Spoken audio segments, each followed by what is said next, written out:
Hello my dear students, welcome back to my channel. In today's session, I'll be discussing about the process of transcription in prokaryotes. You all know the prokaryotes will not have a definite nucleus. So transcription in prokaryotes takes place only in cytoplasm.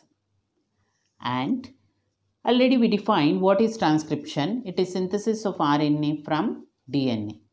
In bacteria, there are three types of RNA present: rRNA, mRNA, tRNA, and only one type of RNA polymerase is involved in synthesis of all three types of RNA. And this RNA polymerase is called DNA dependent RNA polymerase because one strand of DNA helps in synthesis of RNA, so it is called as DNA dependent RNA polymerase. And RNA synthesis or transcription involves three steps: initiation, elongation and termination. And all these steps, the process is same in both prokaryotes as well as eukaryotes with some differences. The differences we are going to learn later, we will discuss later. In next video, I am going to discuss the transcription in eukaryotes also and what is the difference with that of the prokaryotes. So the steps are same: initiation, elongation and termination. Now let us discuss one by one how these steps take place. So first step is called as initiation. First step is called as initiation step. So in initiation of transcription, RNA polymerase is involved. This RNA polymerase will first bind to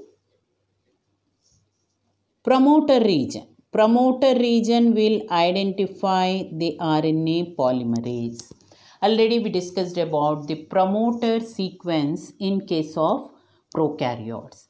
Promoter sequence in case of prokaryotes, it is called as a Pribno box. This promoter sequence is called as Pribno box. Pribno box. That is called as a promoter sequence. So here we have discussed what is the sequence present. I discussed in my previous session what is a Pribno box. A Pribno box consists of TAT-AAT. It consists of TAT-AAT, present 10 base pairs upstream to the promoter. So this Pribno box will be identified by RNA polymerase. Now the RNA polymerase itself, it cannot help in initiation. RNA polymerase has two subunits and a core enzyme. Briefly, I am giving you what is RNA polymerase. RNA polymerase has two subunits and a core enzyme. A core enzyme means it is the central part or the main part of the enzyme, and this core enzyme is attached to the two subunits. So all subunits and core enzyme together is called as a holoenzyme. So what are these subunits? Both the subunits are not present at the same time. Like one first subunit which is involved in initiation is called as sigma factor. First subunit which is involved is called as a sigma factor. This is how it can be represented. It is called as a sigma factor. This sigma factor will bind with the core enzyme and then it forms the complete enzyme. This sigma factor will identify the promoter. So how is promoter identified? The sigma factor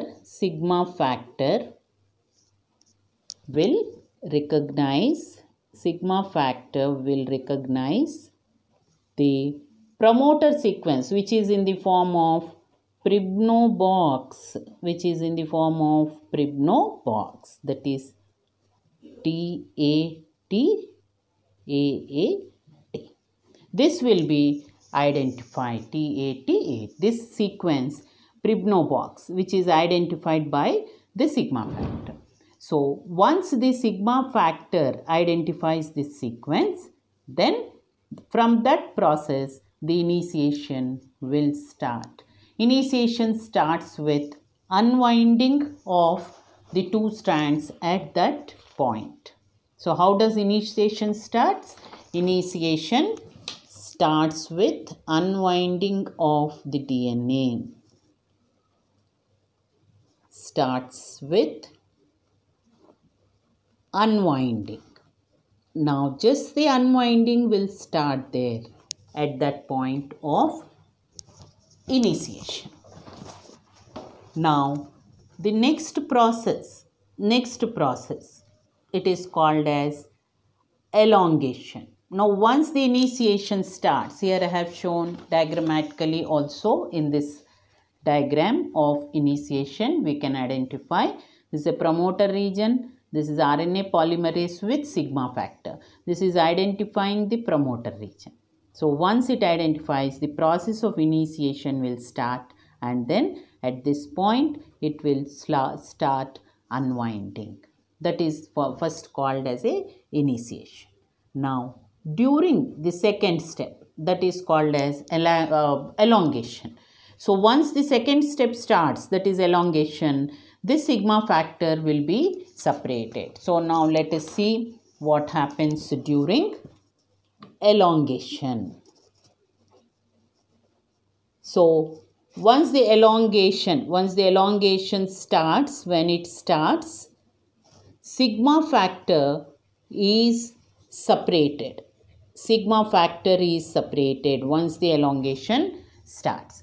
And then the only RNA polymerase, so I can explain with the diagram given here. So, only RNA polymerase will bind to one of the strand. This strand is called as a 3' to 5' strand, which is a template strand.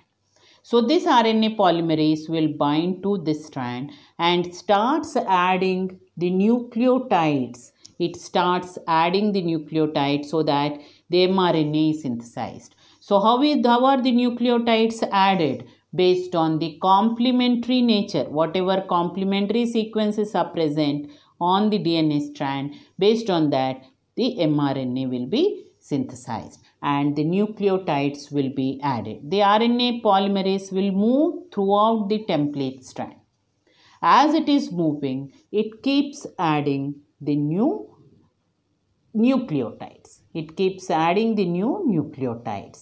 And the enzyme, which is this enzyme, mainly helps in synthesis of mRNA in this direction, 5' to 3' direction.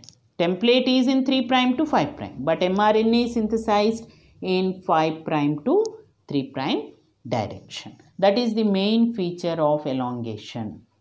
Elongation, I'll write down the important points in elongation.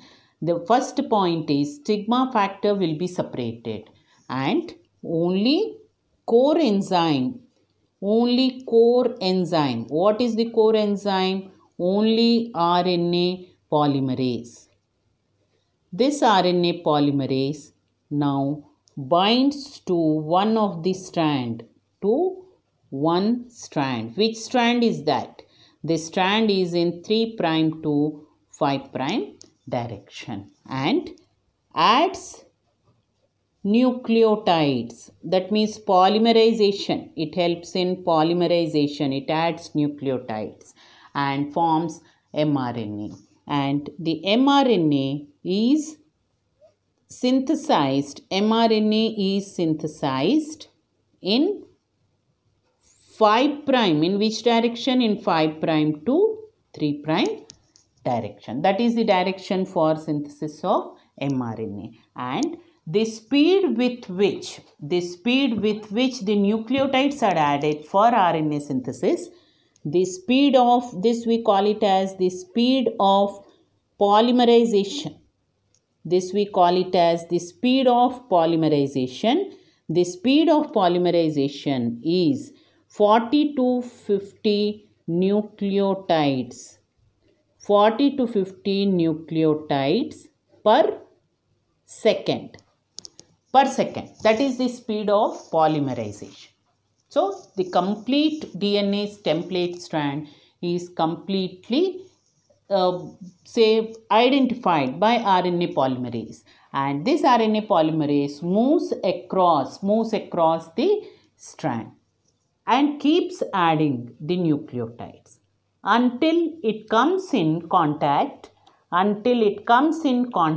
with the terminator sequence. So then the process of termination starts. The third step, called as termination, will start. Termination will start. When will it start? Once the RNA polymerase here reaches the terminator sequence. It reaches the terminator sequence. So let us go back to the diagram once again. So here we can see in the diagram, the elongation after it completes, the RNA polymerase will reach up to the terminator. Once it reaches the terminator, this is identified by RNA polymerase, and immediately RNA polymerase binds with another factor, another subunit, which is called as a Rho factor. Here Rho factor, after binding to Rho factor, it can identify terminator. That means Rho factor will actually identify the terminator sequence. Once the Rho factor identifies the terminator sequence, the mRNA gets separated. It gets separated and it is released from the DNA. It is released from the DNA. And after mRNA is released, even the Rho factor and RNA polymerase also will get separated. And then the transcription process will be complete. So, termination, I'll write down the few points here. So, what are the requirements for termination? RNA polymerase reaches the terminator sequence and it is identified by another subunit which gets attached to RNA polymerase. Another subunit which is called as a Rho factor. It is called as a Rho factor. Rho factor. It is called as a Rho factor. Rho factor will identify the termination and terminator sequence and binds to it. So what happens here? The Rho factor binds to terminator sequence, and then it stops, then terminates the process. It terminates the process. And now after the process is terminated, nascent mRNA, nascent means newly formed mRNA, is released. Nascent mRNA is released and both Rho factor and RNA polymerase, they get separated. These are the changes which take place during the termination process. Now, in case of bacteria, we find transcription is taking place in cytoplasm. Transcription is taking place in the cytoplasm and translation also. So, bacteria, there is a unique feature, that is both transcription and translation take place in cytoplasm only. That means there is same site, same place the transcription and translation takes place. And therefore, transcription and translation both are coupled. Both are coupled. Both are coupled means before completion of transcription, translation also begins. Before actually transcription is completed, translation also begins. That is called as a coupling of both transcription as well as translation. That means from one end, when mRNA gets separated, it simultaneously can participate in translation also. That means there is no much gap between transcription and translation. This is the unique feature in case of prokaryotes. Unique feature of prokaryotes. So, with this, we complete the transcription process in case of prokaryotes. So, another unique feature actually is there is no processing required. Immediately both will take place. That is transcription as well as translation. That is because both the processes are present taking place in the cytoplasm. So, the mRNA which is formed can directly participate in translation. So, both are coupled. That means both can take place together.